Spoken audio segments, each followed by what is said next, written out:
कथा क्षितिज में आपका स्वागत है। आज हम बात करेंगे एक ऐसे देवता की जिनकी गर्जना से कभी धरती कांपती थी, जिनकी करुणा से जीवन खिल उठता था। हम बात करेंगे रुद्र की, वो वैदिक देवता जो तूफान और हवाओं के स्वामी थे और जिन्हें भगवान शिव का पूर्वज माना जाता है।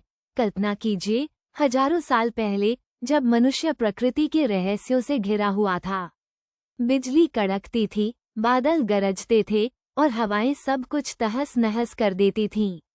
तब लोगों ने महसूस किया एक ऐसी शक्ति जो प्रचंड भी थी और जीवनदायी भी।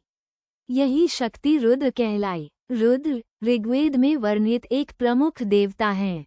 उनका नाम ही भय उत्पन्न करता है। रुद्र का अर्थ है भयंकर या क्रोधित।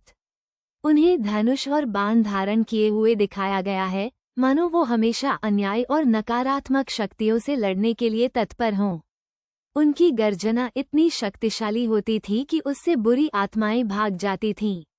लेकिन रुद्र सिर्फ विनाश के देवता नहीं थे, वो उतने ही करुणामय भी थे। उन्हें जड़ी बूटियों का ज्ञान था और वो बीमारियों को ठीक करने की शक्ति रखते थे।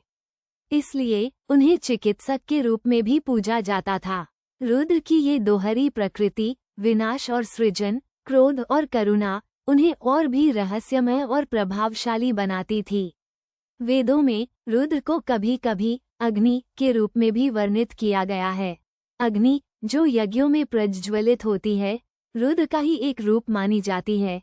यह अग्नि न केवल भौतिक रूप से जलती है, बल्कि आंतरिक रूप से भी ज्ञान और परिवर्तन की अग्नि को प्रज्वलित करती है। धीरे धीरे समय के साथ रुद्र की छवि में परिवर्तन आने लगा। वो वैदिक देवता जो तूफान और हवाओं से जुड़े थे, धीरे धीरे भगवान शिव के रूप में प्रतिष्ठित होने लगे। भगवान शिव, जिन्हें हम आज जानते हैं, रुद्र के ही विकसित रूप माने जाते हैं। भगवान शिव में रुद्र के कई गुण पाए जाते हैं। उनका क्रोध, उनकी करुणा, उनका एकांतप्रिय स्वभाव और उनका तांडव नृत्य। शिव भी विनाश और सृजन के देवता हैं। वो ब्रह्मांड को नष्ट करते हैं ताकि नया जीवन शुरू हो सके। रुद्र और शिव के बीच का संबंध एक लंबी और जटिल प्रक्रिया का परिणाम है।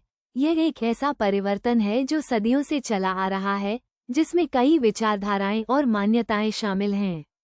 लेकिन एक बात स्पष्ट है, रुद्र भगवान शिव के पूर्वज थे और उन्होंने शिव के स्वरूप को आकार देने में महत्वपूर्ण भूमिका निभाई।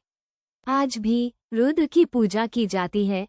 उन्हें रुद्र अभिषेक के रूप में विशेष रूप से पूजा जाता है, जिसमें शिवलिंग पर मंत्रों के उच्चारण के साथ दूध, दही, शहद और अन्य पवित्र वस्तुओं से अभिषेक किया जाता है। ये पूजा रुद्र की कृपा प्राप्त करने और जीवन में सुख शांति लाने के लिए की जाती है। तो ये थी कथा रुद्र की, एक वैदिक देवता जो तूफान से जुड़े थे और जिन्हें भगवान शिव का पूर्वज माना जाता है। उनकी कहानी हमें बताती है कि परिवर्तन प्रकृति का नियम है और कैसे एक देवता का स्वरूप समय के साथ विकसित हो सकता है। कथा क्षितिज के साथ जुड़े रहने के लिए धन्यवाद। जल्द ही मिलेंगे एक और रोचक कहानी के साथ।